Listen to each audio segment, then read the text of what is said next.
води.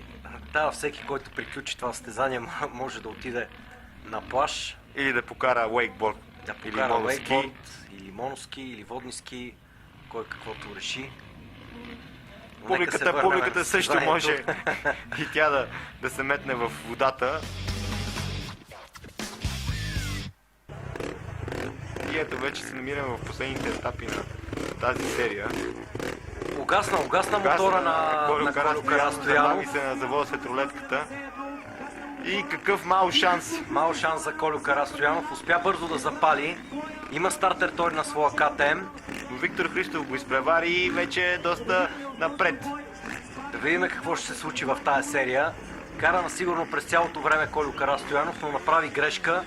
И ето, грешка от страна на Виктор Христов. Загасна му мотора след финалния скок. Колю Карастоянов си върна позицията и вече отвори сериозна преднина. Върна му жеста Виктор Христов.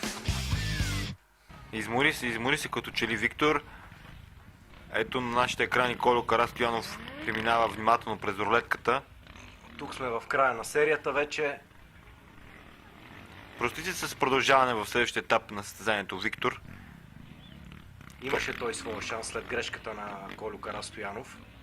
Имаше, но не можа да се възползва от него. И ето Колю Карастоянов продължава напред. Финал.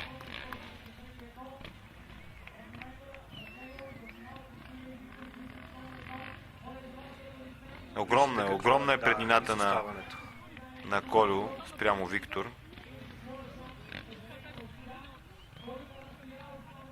Финал и за Виктор Христов. Финал и за състезанието за него в днешния ден.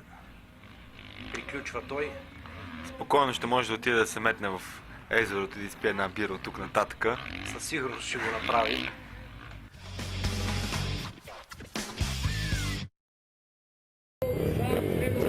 Това е третата серия във втория кръг. Николай Йовчев срещу Веселин Митев. Веселин Митев е в по-изгодната позиция. Придържа на старта. Николай Йовчев е фаворит на днешното състезание. Нека видим старта на двамата. Много рязко пусна съединителна Веско и Николай Йовчев успява да го изпревари, въпреки че беше в по-изгодната позиция. Върши на старта.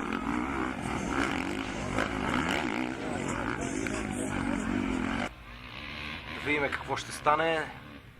И двамата скочиха двойния скок. Все още е малка дистанцията между тях.